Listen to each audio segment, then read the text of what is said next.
My name is Jake Gray. I'm 35. I was married to my beautiful wife for 6 years. She's 31. She looks like she's 25. We didn't have any children. I was ready. She wasn't. She kept telling me, "Soon, honey, soon." Our love life was great. More than that. It was the kisses and hugs that I loved more than anything. I tried to make love every chance I got, just to be close to her. When I held her in my arms, I felt peaceful and loved. She was always responsive and available in all the time we were married. I was happy. I thought she was too. My mistake was in trusting her. Her name is Kelly, and my love turned into a blinding hate. And then a cold, empty void. I've heard that the opposite of love is indifference. That's not true in my case. My love has turned into a dull, bone-chilling rage. My soul is dead. I'll never recover. If the jerk was on fire, I would sit with a beer in hand and watch her burn. But I wouldn't pee on her to put it out. I guess you are wondering what happened to turn a kind, loving man into a vengeful machine. It all started at last year's company Christmas party. Kelly always dressed too revealing for these parties. I didn't mind too much when she dressed like that. Men paid her a lot of attention. I was flattered that the most desirable woman in the room was always my woman. I knew what was on the minds of every man that saw her. She was wearing a dress that didn't leave much to the imagination. I was married to a woman who looked like a walking wet dream. I wondered who she trying to impress. Usually I'm not a jealous guy, but what's mine is mine. As long as there was no doubt about that, we were okay. I told Kelly before we left that a lot of men would be hitting on her, and that I trusted her to not let anything go down. That would be disrespectful to herself or me. I'm not a man who would tolerate BS. My fellow martial arts partners call me the Crusher for good reason. They all know I can be a mean son of a jerk. Kelly never saw that part of me, and I prayed she never would. I had an uneasy feeling before we left the house. I guess you could call it a premonition. "Why are you looking like your dog just died, Jake? Don't you want to go to the party?" she said, giving me her best smile. That smile always made my body respond. To tell you the truth, Boo, I really would rather skip the party this year. I called her by her pet name and was hoping that she would agree with me. "Why?" "Honey, I thought you always had fun at these parties," she said as she put on a pair of sheer black stockings. "Don't be such a party pooper. We don't get out dancing much." "I really need to let my hair down and have some fun. I'm just about finished dressing. Come on, let's go." She sounded a bit irritated at my hesitation. Something wasn't right. She was too excited about that darn party. It's just that last year, the party got a little too wild for my taste. There was a lot of butt-grabbing going on. People start drinking and acting stupid. You know, crowds make me nervous since Jim became the vice president of the company. He has hit on every woman in the office. There's a rumor that he's had love with several of them. I almost knocked him on his butt last year. I didn't like the way he was always buzzing around you. And I surely didn't like the way he danced with you. Jim was the president's nephew. The slimy piece of crap thought the sun rose and set in his butt. He was married and had 2 kids. I felt sorry for his wife. She deserved a better man than that punk. I've often seen him flirt with numerous women in a way that humiliated her at previous parties. She has refused to come with him for the past couple of years.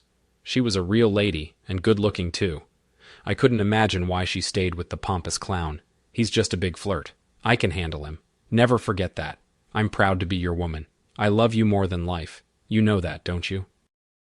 There's no need for you to be worried. Sure, he's tall, rich, and handsome, but he'll never be the man you are. You're my baby, and you always will be. I didn't like her description of the creep, but I shrugged it off. Kelly never gave me a reason to doubt her loyalty. Love is truly blind. I could see my fate was sealed. There would be no changing her mind. Sometimes a man has to give an inch to gain a mile. I didn't want anything to interfere with my plan to make mad, passionate love with her when we got home. We arrived at the party a little late. Some of the people were already a little drunk. The music filled the room. People were dancing, laughing, and generally having a good time. I decided to try to fit in and hope that the evening would end sooner than later. As soon as we walked through the door, Jim Stevens came over and gave me a weak handshake. I felt like I touched a snake, declared lascivious at Kelly, taking her hand and giving it a long kiss. Totally ignoring my presence, my blood pressure caused my head to start pounding. It wouldn't have taken much more to knock him out right there. I could see it was going to a long night. She gave me a wink, signifying we were secure, and we began to mingle with the guests. Jim walked over and took Kelly by the arm. She didn't object. I didn't know how much more I could take. "Let me introduce you to some of our new staff," he said with a wolfish grin. He acted like Kelly was his woman. "You don't mind, do you, Jake?" He didn't wait for my answer. Kelly gave me her. "Please, relax. Look." So I let it pass. A good friend of mine named Eddie saw what was happening and dragged me over to a group of guys playing a drinking game and telling lies while their wives circulated and gossiped about whatever it is women talk about. I pretended to drink. I never get drunk. I like to keep my wits about me while I was enjoying the company of my friends. I would look around occasionally for Kelly. I noticed that she danced with a couple of guys. Everything seemed above board. I'm not sure how much time had passed. I knew I was ready to go home and ravish my wife. We hadn't made love for a couple of days, which was a long time for us. I was glad that she had the opportunity to let her hair down. As she put it, I had done my duty. I couldn't find her, and couldn't imagine where she could be. I looked everywhere. I saw her friend Pam and inquired if she had seen Kelly. Pam looked a little nervous and told me that she had seen Kelly dancing with Jim about 15 minutes ago. I felt the hair on the back of my neck stand up. The uneasy feeling that had been haunting me turned my stomach into knots. I began to look for her outside the ballroom. I heard voices as I looked into an unused small conference room. I decided to check it out. I could hear a woman in the throes of passion. It sounded like Kelly. I couldn't believe my eyes. There was my loving wife, bent over the arm of a chair being drilled by the slime ball himself. At first I was paralyzed. I thought I was having a stroke. They were too involved in what they were doing to notice me standing there. I walked over and stood there for a while before they saw me. "Oh my God, Jake, let me explain," she shrieked, trying to pull herself together. "You have nothing to say to me, you lying jerk," I said with all the venom I could muster. "I worshipped the ground you walked on, and this is how you repay me? We're finished. You are no longer my wife. Look at me." She couldn't raise her head. I grabbed by her hair and forced her to look at me. "What do you see, you jerk? Do you see the eyes of the man that loved you? They're the eyes of a dead man. You killed my heart and soul tonight. Now I see why you were so eager to come to that shocked party. You wouldn't have love with me because you were saving your cheating kitty for this dirtbag." At that, she let out an agonizing cry. "No, I can explain. Don't try to talk your way out of this. You've been busted, jerk." She was terrified. She tried to speak, but no words came out. All the time I was berating my soon-to-be ex-wife. Jim just stood there, looking amused. At that moment, 3 of my buddies entered the room. Eddie, Paul, and Dave. I guess Pam told them there was going to be trouble. They stood there frozen. Nobody knew what to say. I turned to Jim. "And you piece of crap. I should kill you where you stand if you try anything. I'll have you arrested for assault and my uncle will fire you. Maybe I'll just kick your butt for the heck of it. I've already had your precious wife." "But several times," he said, grinning at me. "You've been getting seconds after every Christmas party for the past 4 years. He was sneering at me. "Screw you and your uncle." I growled. I decided to not only humiliate him, I was going to make him suffer. And Kelly, too. He was a few inches taller than me. Not that it mattered. I wanted him to try to kick my butt. The prick had no idea of what I'm capable of. I allowed my anger to dull the pain as I looked at the woman. I would have gladly given my life for. We both knew that what she had done was unforgivable. There could be no excuses or forgiveness. Our life together was over. As badly as I wanted to kill him. She wasn't worth spending the next 25 years in prison. "Your butt is mine. You will pay for your disrespect," I said, looking him in the eye. I wasn't reacting as he expected me to. I was blocking his exit deliberately. I could see the indecision on his face. He decided to bluff his way out and push me out of the way. That was a big mistake. I easily avoided his hand and gave him a quick shot to his guts. When he doubled over, I grabbed him around his neck and began slapping him with the palm of my hand. The first slap stunned him and twisted his head around as he hit the floor. I lost count as to how many times I jerk-slapped the now defenseless, whimpering garbage on the floor. All right, please, enough, no more, please, no more. He begged like the jerk he was, not nearly enough. Deciding to screw my wife, you took what was mine. When I'm finished, you will be divorced and disgraced. I'm going to sue you for alienation of affection. Then I'm going to sue the company for your misconduct on company time. I'll be rich, and you'll be screwed. You have messed with the wrong man. Hear me? Good. The wrong man. If a man's voice can sound murderous, mind it.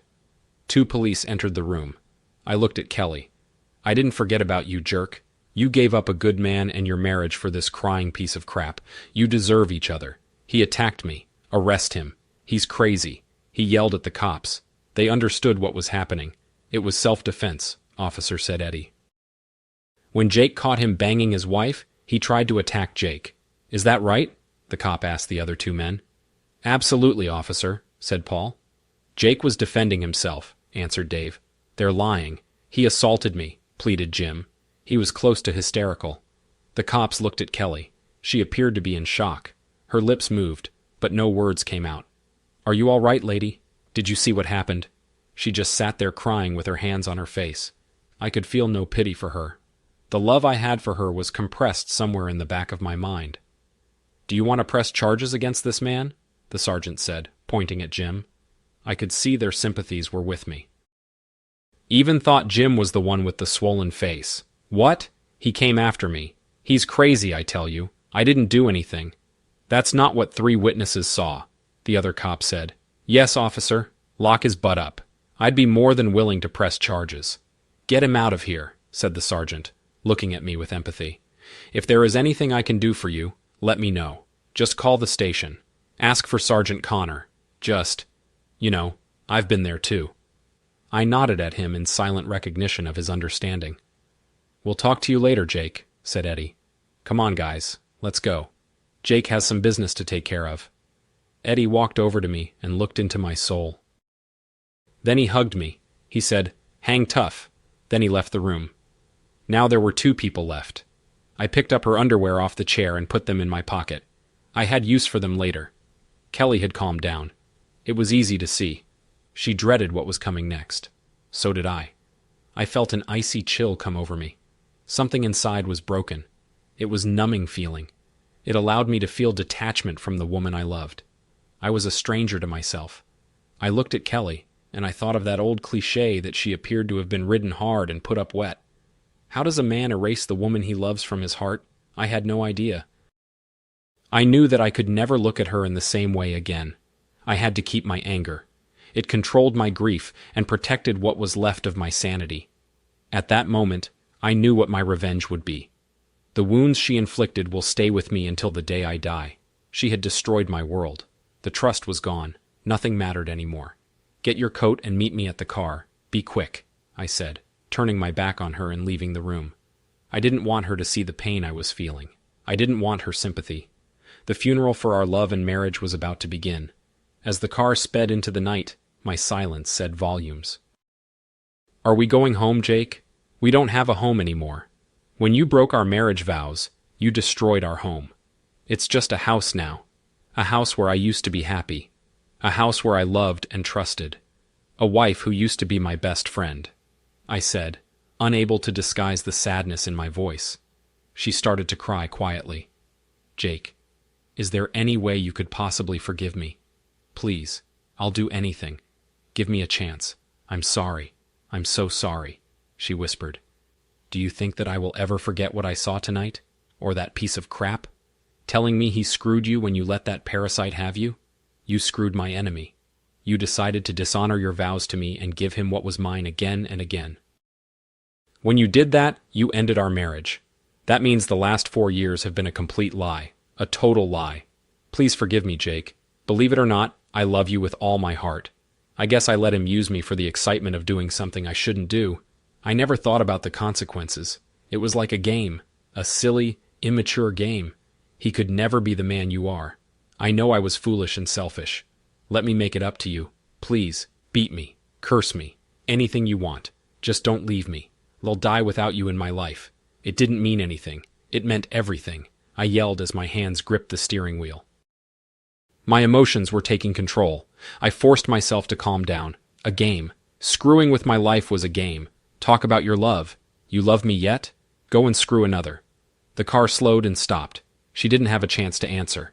We're here. Where are we? Get out. Why? What's going on? Her face showed concern and fear. Get your butt out of the car now. My tone left her no choice. Kelly followed me to the door. Mrs. Stevens. Yes. How can I help you? My name is Jake Gray. I used to work for your husband's company. May I speak with you a moment? Is Jim okay? What's this about? I had a firm grip on Kelly's arm as we entered the house. Please come in. Have a seat. She was the kind of wife I thought I had. I was going to cause her pain. Jim would hurt much worse. He should have read me better. I had to hurt his innocent wife in order to crush him and humiliate my soon-to-be ex-wife. I was being driven by primitive feelings I can't begin to explain. This will only take a short time, Mrs. Stevens. My wife has something to tell you. All eyes were on Kelly. Tell her. I tightened my grip on her arm. Two. She hesitated. Tell her. My grip tightened again. My husband caught me having love with Jim tonight at the Christmas party. She blurted the words out like they were poison. Tell her how long you've been screwing her husband. Every year for the past 4 years, we've managed to sneak away and have love. She cried. I acted like a 304, and I'm so sorry. We only had her word on that. She could have had a series of lovers and/or relationship with Jim more often than she's confessed. Who cares? Her ability to deceive long-term had already been established. Jim's wife looked more enraged than shocked. She always knew he was in a hole, but to be confronted with his adultery made her knees weak. She recovered and walked to Kelly and slapped her hard. Kelly fell back, holding her face, stunned and hurt. Get that jerk out of my house, she hissed. When I'm finished divorcing his worthless. But you can have him, jerk. She spoke, looking at Kelly like roadkill. It felt good knowing Jim was going to have one heck of a welcome home reception when he bailed out. I knew that Kelly and I would soon part forever. It hurt me to look at her. I never could have imagined the day would come when my beloved wife would need my protection, and I not give it to her. Well, crap happens. We were getting close to her sister's house. We will be divorced, I said without looking at her. The house will be sold, and I will take 70% of the equity. We'll divide our investments equally and keep our own pensions. If you don't contest the divorce, I will not use adultery against you, which would include the testimony of at least a dozen people who were aware of what you were doing over the past 4 years. I'm sure my 3 friends would be happy to drive a nail into your chest. They were there when I kicked the crap out of Loverboy. I will then mail the transcript to every friend and relative you have. That would expose you for the 304 you are to everyone. It's up to you. There's nothing I can do, Jake. Nothing. She looked defeated, helpless, and desperate. You already know the answer to that question, don't you? My revenge against you will last a long time, maybe forever. What are you going to do to me? I know you. You're basically a good woman whose lapse in character has cost both of us a terrible price. I believe that you love me, but it doesn't matter. For the most part, you've been a good wife whose selfishness has ruined several lives. You are also self-centered and manipulative. I guess I chose not to deal with that part of you throughout our marriage. I'll never make that mistake again. Your guilt will haunt you. It will grow and consume you when you finally realize that I'm never coming back. You'll experience deep depression and loss. You'll crave my forgiveness, having forfeited my love. I want you to go to your grave, regretting what you have done to yourself and me, and carrying the burden of knowing that you are unforgiven. The car pulled in front of her sister's house. You'll be hearing from my lawyer soon. Don't go back to the house until noon tomorrow. By that time, I'll be gone. I'll come back when you aren't there to get the rest of my stuff. That's it. Jake, over 6 years of marriage gone. Just like that. Just like that. Goodbye. By the way, take these with you, I said, as I handed her back her underwear. Tears fell from her eyes as she exited the car. Tears rolled down my face as well. The divorce with Kelly was over in 6 months. Now, 8 months later, I pondered if I should have let her see my pain. If for no other reason than to let her see how her actions destroyed my life, I realized that I had lost control. On the night I caught her, I didn't feel good about that. I guess I was a bit insane at the time.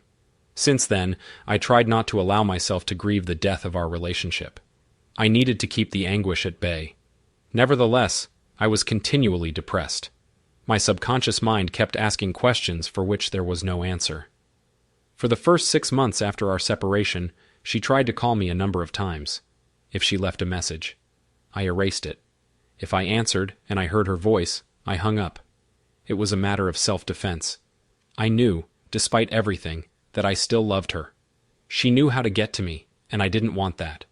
My dignity, pride, and self-respect depended on my staying strong. I couldn't let her hurt me again. The less angry I became, the more vulnerable I felt. My love for her had not died, but I could not be with her. After the divorce was final, she gave up and stopped calling. What was she going to say? I love you. It was just love. Honey, I'm a love addict. He drugged me and forced himself on me for years in a row. I didn't want to hear her lies and excuses. If that was the case, and even if it happened once and she did not tell me, she became party to his crimes. Besides, what I saw did show me how much she was enjoying his efforts. She signed the papers and didn't show up at the final hearing. It was just as well I didn't want or need to see her again. It was impossible to tell if her absence indicated her pain and acceptance that our marriage was over, or she just didn't give a darn. I used to think that I understood her after what I had witnessed. Anything was possible. Flashbacks of her defeated and sad face. The last time I saw her were etched into my brain. Oddly, that image grew more powerful with time, while the picture of her and her lover began to fade. Even thought I knew that our love was a lie. I still missed her. God help me, but I could never trust her again. There would be no way to know if she ever really loved me. Was she a 304 when I married her? Was I just a pawn in some secret master plan? I couldn't understand how she felt. It was okay to make me a John if she loved me. How could she show me such disrespect? The questions made me feel inadequate and confused. I didn't think that I could ever trust another woman. I needed to do something, but I didn't know what to do to shake her out of my life. My so-called revenge against her was a matter of wishful thinking. It depended on her having loved me as much as I loved her. She could have been screwing her brains out as soon as I turned the corner. I didn't want to be the only one hurting. The reality hit me that I never really knew her. I had been in love with an illusion. Could it all have been smoke and mirrors? The questions were driving me crazy. The death of our marriage occurred without warning, like a flash of lightning and a clash of thunder. My life as I knew it was over in one night, when the story got out. As to what I did that night, some of our friends saw me as a heartless villain. Others felt I should have found ways to have punished and humiliated her more than I did. None of that mattered anymore. I was no longer enraged, just lost. I didn't want to dwell on the past, and I had no plans for the future. I received $500,000 in hush money from the president of the company, with the understanding that I would keep the name of the company and his nephew out of the courts and newspapers. He even tried to give me Jim's vice president position. There was no way that I could stay there. I couldn't bear the looks of my one-time colleagues. Their faces said it all. Some of them pitied me. Others saw me as stupid or weak for allowing my wife to cheat on me for so long. To the people I had known for so long, I was a victim or an idiot. Just about everyone knew what was going on with Kelly and Jim, except me. With the $100,000 I received from Jim to keep me from suing him for alienation of affection. My share of the equity in the house, and my share of our investments. I decided I didn't need to look for work anytime soon. I started drinking every day to fill the lonely hours and empty space in my life while drinking my troubles away. One night I had a conversation with the bartender at my favorite watering hole. His name is Fred. He's in his 50s and has gray hair and a face that had seen a lot of bad road. Fred was a straight shooter. That's why I always liked him. His eyes reflected years of acquired wisdom. He's the kind of guy you wanted on your side in a bar fight. He'd heard it all and done it all. He didn't have to say it. I just knew I had brought Kelly to the place a number of times. It was close to home, and we both liked it there. The food was good, and the music was jumping. After 8 p.m., they had dancing. The last time Kelly and I were here, we danced as if tomorrow would never come. We only danced with each other and starred in each other's eyes lovingly. Why didn't I see the betrayal in her eyes? I don't know. Maybe I didn't want to. Then we went home and made some wild love. We'll never dance again, except in my mind. I scanned every woman who entered the room. I guess I was looking for Kelly while at the same time dreading seeing her. Jake, I've never known you to be a heavy drinker. I'm worried about you, brother. You're working on your third scotch, and you haven't been here 15 minutes. I hope you don't mind me butting into your business, but you look like a man who has a lot on his mind. It's slow tonight. I've been tending bar long enough to learn how to listen, if you want to talk about it. I was happy to finally let it out. There had been too many conversations in my own head. Fred listened as I told him my story. He said nothing for a long time. Your ex was in here a couple of weeks ago, Jake. She was beautiful, as usual. And she didn't look like she was grieving to me. She kept looking around. The same as you've been doing. She could have been looking for you. She probably does love you in her own messed up way. Don't even try to make sense of it. She came in with an older guy who acted and spoke as if he was some kind of royalty. You could see he had some money and was used to getting his way. She didn't look happy. Then again, she didn't look unhappy either. The deal is, you're crying in your beer and suffering alone, and she's dancing.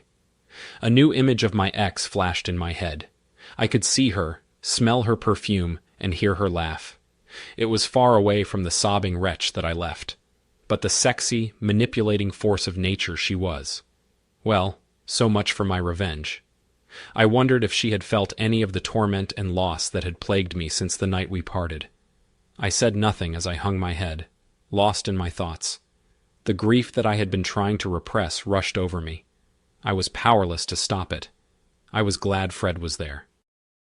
I felt an overwhelming sense of mourning for what was dead and gone.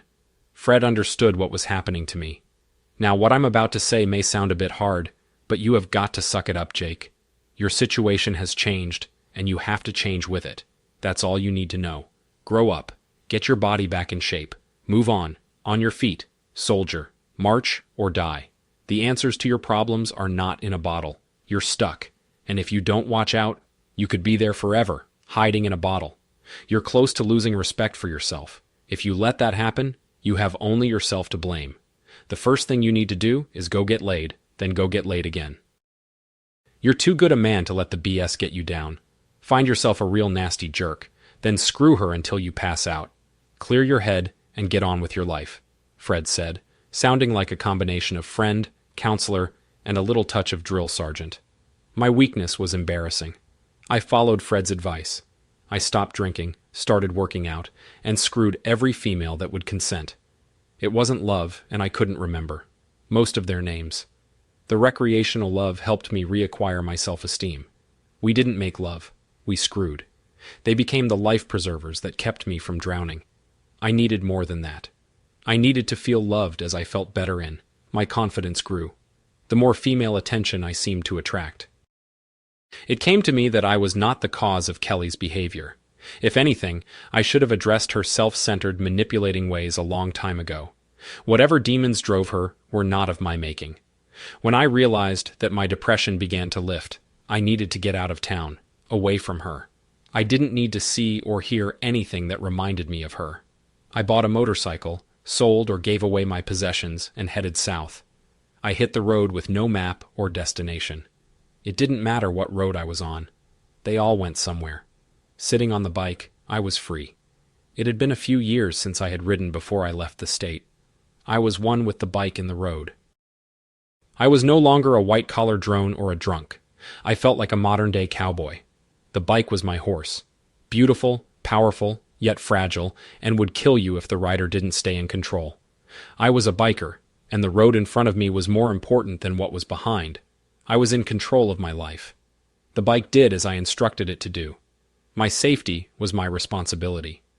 These thoughts became integrated into my life philosophy as I rode. I could smell the rhythms of life around me, feel slight temperature variations as the hills and valleys rose and fell while the scenery blurred by. It was good to be alive. I found myself thinking that I hoped there were motorcycles in heaven. Dying wouldn't be so bad. I was in the moment. What happened yesterday, or what would happen tomorrow, were no longer an issue. Every mile brought me closer and closer to a feeling of peace. The blast of wind and the roar of the big V-twin engine became music to my soul. I rode through many little towns with funny names, met some interesting real people, and ate a lot of greasy food. Some of the roads were good, some were bad. That's life, I guess.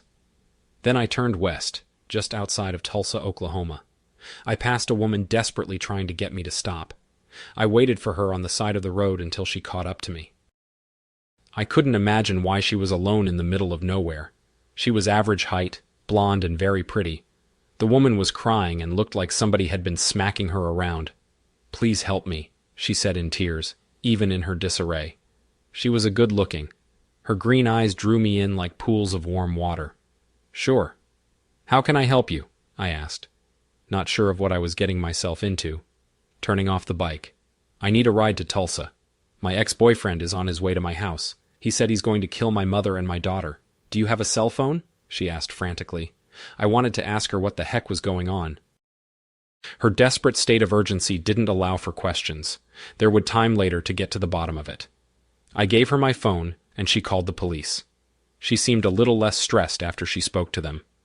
"You don't know me, and you've been more than kind. But could I ask you to give me a ride to my house? I'll show you where to go. I pray to God that maniac doesn't get there before the police. Please hurry." Before I could answer, she was on the back of the bike, holding me tight. We sped up the road. I used all of my skills to get her to her child and mother. I think I broke every traffic law on the books. It felt good to have her arms around me. It felt good to be needed. I didn't even know her name. I wasn't sure what was going to happen when we arrived. If this guy had a gun, we'd both be screwed if we ran into him. When we arrived at her house, the police were already there. They were putting the handcuffs on a man who was resisting arrest. Don jumped off the bike and ran toward the house. He saw her and started shouting, "I'll get you, jerk. You'll see. They can't keep me locked up forever. You'll see." He was still ranting as they drove away. "Mama, are you and Rachel okay?" "I was so worried," she said, hugging her mother. Just then, a cute little 8-year-old girl appeared. "Mommy, you're home. Jack was here. He said he was going to kill us. Why does he want to hurt me and Grandma? Why, Mommy?" I stood behind her, feeling a bit of ward at that moment. Both the mother and Grandma realized I was standing there. "Please forgive me," Don said. "I don't even know your name." Jake Gray," I said, extending my hand to Dawn. "This is my mother, June. And this is," she said, putting her arm around the little girl, "my little angel, Rachel. My name is Dawn, Mama. Mr. Gray was nice enough to take me here after Jack slapped me and left me on the side of the road. I was so worried. He's crazy. When I told him I didn't want anything else to do with him, I thought he was going to kill me. I'm very glad to meet you, ladies, and especially you, Rachel," I said, smiling down on the little girl. "I'm glad that I could be of some help. Please call me Jake. Mr. Gray is my father's name," I said, smiling. "I'm sorry it couldn't be under better circumstances. I'm glad they got that guy before he hurt somebody. He acted like a real mental case." She didn't have a chance to answer. Rachel chimed in. "Could you take me for a ride on your motorcycle, please? I like motorcycles." She looked at her mother expectantly. She had completely forgotten the drama her mother's ex-boyfriend had caused, and had no idea of the seriousness of the threat against them. "We'll see. Rachel, if it's okay with your mommy, it's okay with me." June extended her hand. As I shook hands, she said, "We thank you, Mr. Gray. I mean, Jake, would you like to stay for dinner? I guess we owe you some kind of explanation in exchange for your kindness." "I'd love to stay for dinner, June. I haven't had a home-cooked meal in a long, long time." "Well, I hope you're hungry. Mama always cooks too much," Dorn said with a twinkle in her eyes. "Are you married?" asked Rachel. No, I'm not." "Why do you want to marry me?" I said, kneeling down so I could see her eye to eye. "I'm too little," she said thoughtfully. "But you could marry Mommy." We all smiled at her innocence, feeling a little embarrassed. "Rachel, we just met Jake." "He doesn't even know us," Dorn said. "In a way only a mother could, I know, but he has a motorcycle, and I like him." "Well, now that we have that straightened out, let's eat," said June. I had just met these people. Nevertheless, I was feeling as if I was talking to family. Their sincerity and warmth, as well as their trouble, tapped into my protective instincts. There were good vibrations in this family. I wanted more information about Jack. He appeared to be dangerously out of control, and I was seriously concerned for their safety. It didn't hurt that Dorn was a real beauty. and little Rachel was irresistible. I resolved that as long as I was around, no harm would come to Dorn or her family. Suddenly, my life had a purpose. The question in my mind was how such a nice woman ended up with a loser like Jack. Then I thought I ended up with Kelly, didn't I? One bad decision can lead to an endless array of consequences. I decided that fate can sometimes be kind as well as cruel. I considered myself fortunate to have met her life, had banged her around a bit. I knew what that was like. When the time was right, I'd investigate further. Jack was going to be trouble. Dinner was served, and both Dawn and her mother seemed to be happy that I was starving. The food was good, and I ate like a man having his last meal. I gave them some background about my divorce and the fact that I had been riding aimlessly for months, trying to regroup my life. They nodded empathetically as I spoke. I liked them, and I got the feeling they liked me. Both of them kept giving me sly, appraising looks. I could tell they were trying to figure what kind of man I really was. Little Rachel already knew. She sat next to me and reached out to touch me every now and then. It made me smile in my heart and on my face. I looked at Dawn and said, "Tell me how you got mixed up with Jack." "I don't like Jack," said Rachel. "He's a mean man, and he hit Mommy." Dawn took on a pained and embarrassed expression when she realized how much her relationship with Jack had affected her daughter. At first, he was considerate and kind. I didn't love him, but he was decent company in the beginning. I knew he wasn't good for me, but I was lonely and needed someone to talk to. Then he quickly changed and started drinking heavy. He didn't want me to talk to my friends or family, and then he started treating Rachel like unwanted baggage. I wouldn't put up with his control. When I told him it was over, he became violent. He said if I would speak with him one last time, he would leave us alone. That's how I ended up standing on the side of the road. Thank God you came along when you did. "He's not Rachel's father?" I asked, hoping that he wasn't. "No. My husband Brian is Rachel's father. He was killed in Iraq. We've been alone since then. It's been more than 3 years now. I've only known Jack for a month. That's it. That's how I got into this mess. I suggest that you go down to the courthouse on Monday and get an order of protection. He threatened you in front of the police. The order will be automatic. That way he'll be arrested immediately if he comes anywhere near you or your family." "I want to ride the motorcycle," Rachel said. Lightning. The conversation the way only a child could. Okay. I'm sure Jake will give you a ride," said Dawn. "If you're finished eating, go watch cartoons. I want to talk to Jake some more." "Okay, honey." "Come on, sugar, let's go see what's on," said June. "Okay, Mommy. See you later, Jake." She skipped away. "Wow, your daughter really gets to me. She is something else. I think she looks like you. Rachel is my angel. If anything happened to her, I would surely die too. I don't think I could have made it through the past couple of years without her." "I understand," I said, taking her hands in mine. It seemed like the natural thing to do. That was a magic moment. I swear the heat from her hands shot up my arm, rattled around my brain, pierced my heart. I wanted this woman. All I could see was her eyes. I was lost in them. We were communicating without words. I knew she felt it too. Something powerful was transpiring. It scared me a little. "It's getting late. I should go and find myself someplace to sleep tonight," I said, standing up, feeling nervous. My life was changing again. I was trying to keep up. "We have lots of room. Jake, stay here, please. Rachel would love it." "Really? How about you?" I said, knowing what the answer was. "Yes, I would love it too. I feel so safe around you. You're my knight in shining armor. You rode in and saved me on your motorcycle. We'd be happy to help you until you get on your feet." Her smile lit up the room. She thought I was broke. Obviously, it wasn't my money she wanted. "I accept," I said, smiling. "I noticed your house could use a few repairs. I'd be happy to do that for you." "Okay. That would be great, Jake. It will be nice to have you around for a while. It's Friday night. Do you know a place we could go dancing? Not too fancy. I'm afraid I'm not carrying much in the way of clothes."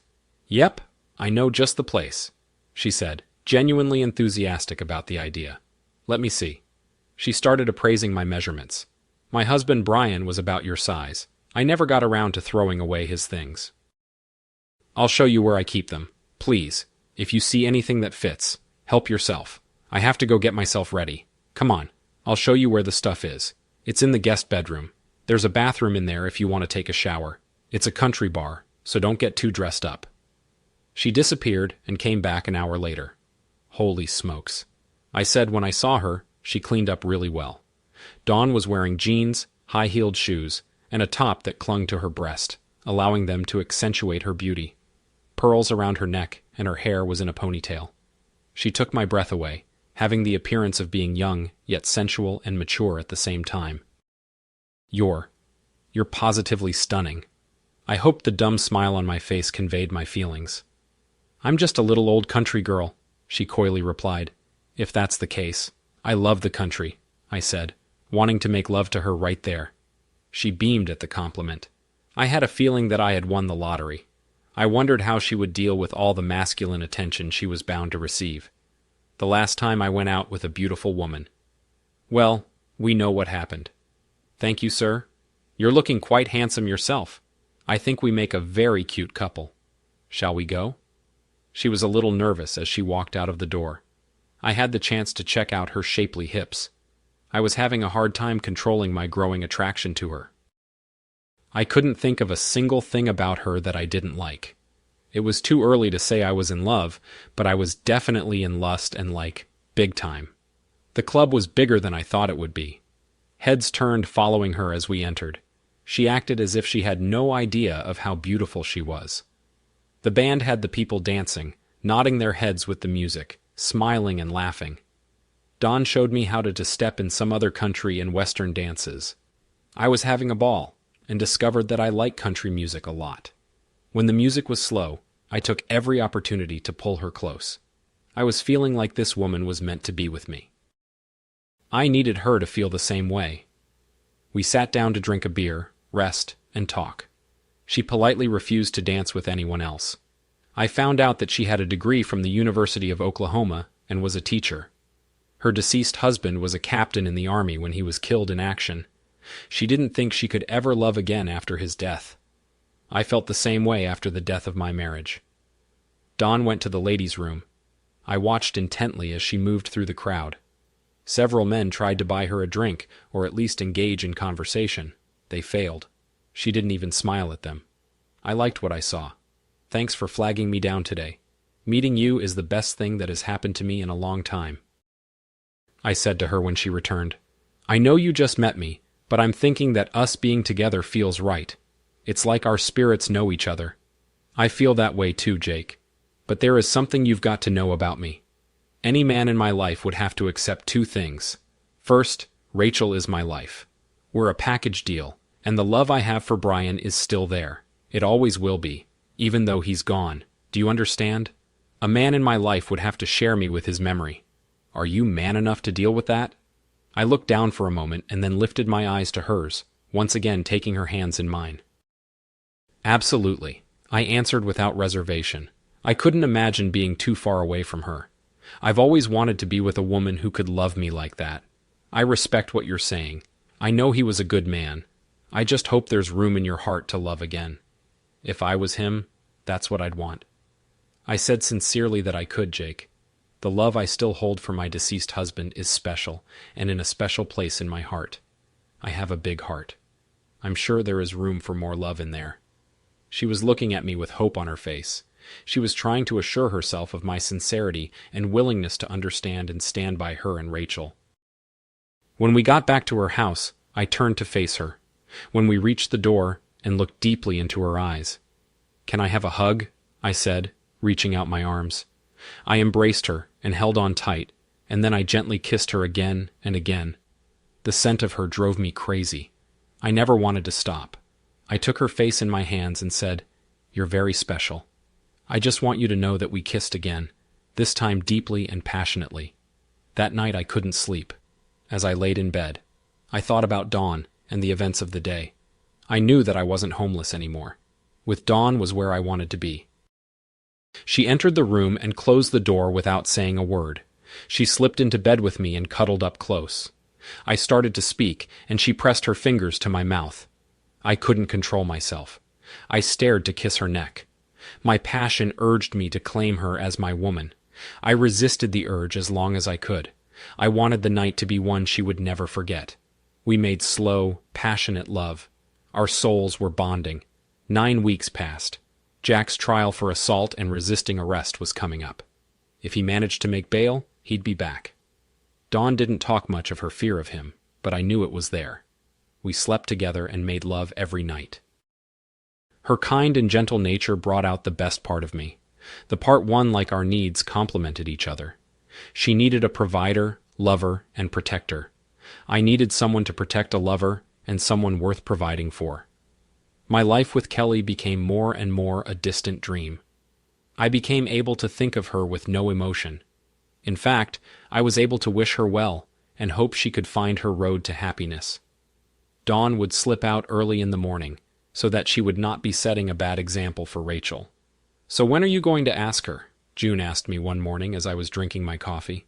"What?" I said, spilling a little coffee. "If I ever saw two people who should be together, it's you and Dawn, and Rachel adores you," June said, turning to face me as she washed the dishes. "You know she loves you, don't you? I never thought I'd see her so happy again. I know I love her too. And Rachel. And you too." "I feel at home here," I said as I walked to her, giving her a big hug. "We haven't known each other that long. I just don't want to rush things. I guess I should tell her I love her. What do you think? I don't want to meddle." She patted me on the shoulder and left the kitchen and me to my thoughts. That night, as I waited for Dawn in my room, I decided that I would discuss the topic of marriage with her. I knew she was the right woman. It was important that she understood what it meant to me.